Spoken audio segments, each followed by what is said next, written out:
will tell you they want to give better. So we're talking about people yes. who really want to go out. Exactly. Not everyone have access to Yes. Your regular woman who is pregnant on the street is not worried about getting an American citizenship for her child. So only the very affluent who have that opportunity. The majority of Nigerians, what we're suffering from, the issue of cardiovascular, malaria still kills people in Lagos every 30 seconds. So that does not factor into CBN data. CBN data is only for you and I who may want to go there to say, let's go for a routine checkup. Or if I'm diagnosed with cancer, let me go where I can get chemotherapy. Yes, it may have dropped, but what are they translating that savings into? But to your question, some of the governors are doing a fantastic job in terms of creating better access to healthcare, whether for the low poor people. But which facilities do they have? The facilities is the problem. But for me, this is quite scary, because I thought you would come here and speak about the fact that, we have Nigerian doctors that have come from America and they're doing a fantastic job. But now listening to you, it's quite scary to see that as a doctor, I will believe you because you understand what's happening in that terrain. So it means that even if we want to encourage medical tourism, we do not have the capacity. Is that what you're saying? Absolutely. And we need to be able, the grass is not always greener in US, Canada. Look, step back and say, what are these governments doing that makes this guy just stay there? The truth of the matter, I can tell you for free. I belong to AMPA, American Nigerian Physician Association. Over 5,000 members. A lot of my senior colleagues want to come home. There are no incentives here. I mean, we can start. We open the Pandora's box. It's extremely difficult for you. You have to really know government officials to get certain basic things. How did you get yours then? I'm still struggling. And I've been coming to Lagos every 2 weeks now for the past 6 years. Wow. I'm still struggling. I paid a government in Lagos to buy land, officially advertised. I've paid. I'm here to get my land. And look, I have 20 employees. Can you imagine if I got the land and I've expanded, how many employees I can scale up to? Okay, are we looking at these figures that the CBN is throwing around as trying to score a political point? And if that is the consideration, how fair is it to the poor Nigerian that will look at those figures and say, so now I have a chance? How fair is that? That's one side of the question. The other side of the question is, if you were given the responsibility to rejig the medical sector in Nigeria, what will you do to get the poor have access to medical care?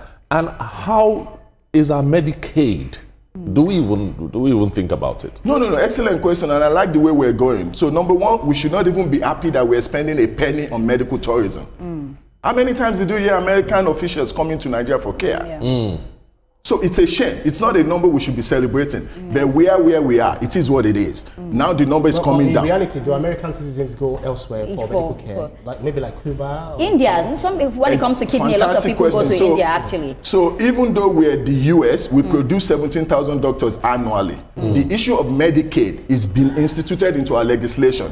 So if I'm an American, as I am, and I end up with kidney disease, there's no reason for me to go elsewhere. Number one, we have the best doctors in the world because we acclaim that and we have the technology to supply that. 85% of world medications that they consume in the whole world, we make them in the US.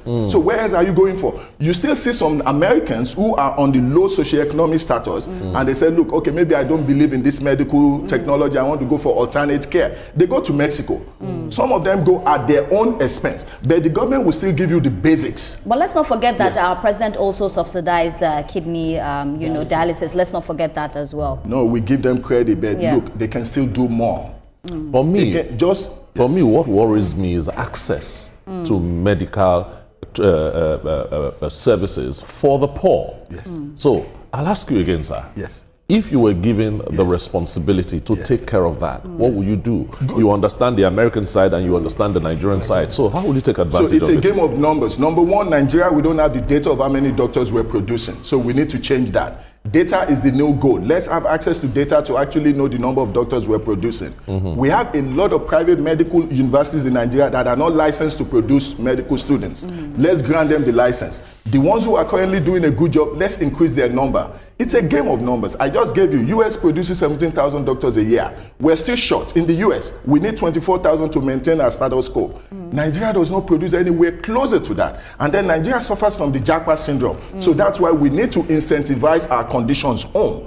Because if not, we're not going to win that battle. Talent goes wherever talent is appreciated. If we continue to produce great Nigerian doctors here, they're going to move out to pursue where they will be appreciated. So we need to reverse that. CBN should not be celebrating 2 million going down to less than. No, it's not a number we should even be proud of to start with. You go anywhere in the world, Nigerian doctors are top of the crib. Why can't we incentivize them to come home? As we've done for you. But I agree with that. I agree with that. We have great doctors. When we talk about Nigerians, when they want to do something, they do it excellently well. I mean, look at you doing fantastic well. Like when we talk about men's clinic, we definitely have to talk about you. But we also need to put that ideology in people that even when Nigeria does you well, stay. Because let me tell you what, oftentimes a lot of people have also lost hope in Nigeria. Because I don't want us to get to the point whereby we now start incentivizing these doctors, making sure they get everything that they need and then they fly out. So we also need people that care about their home, that care about Nigerians as well, the people that they'll be taking care of. So Nigerian government has not incentivized me to come home. I came home on my own. Everything I've done is just personal investment. I'm facing some frustration, but I just believe so much in the country. And I took it personally. I said, look, every time I fly home, I meet Chinese, Indian, Lebanese, and these guys come home with one-way tickets. So they actually see something in my country that I'm not seeing. So like in my own language, what the hell am I saying over there for? I can do better here. The truth is, a lot of my colleagues, even more qualified, are ready to come home. The terrain here is not that friendly. I'm being honest with you. So that's why we need the government to do more. What will be friendly for you? What will be friendly that you'll say that, okay, my people can come home now? What would you tell me? So for example, I have 2 clinics in the state of Maryland. Both my clinics have been given 3 to 5 year tax break. I only have like 5 employees. In Lagos, I have 20 employees. Nobody cares. Even my local government chairman does not even know I exist. And you expect me to bring a neurosurgeon from the US? When you say tax break, please break it down for me. So if I'm entitled, let's say for my annual income, I'm supposed to pay 25,000. The fact that I have a clinic that employs 2 people, they tell me that I should pay only 12. That's an incentive for me to be in the field. For example, during COVID, my local government people were calling me, what do you need? Because they know I'm really dealing with the grassroots. The government, my government is not a doctor, but they know this is a medical doctor in a underserved neighborhood. We don't want him to close down. They're giving me things that I could have spent money on, giving me gloves, giving me... that is the involvement you need.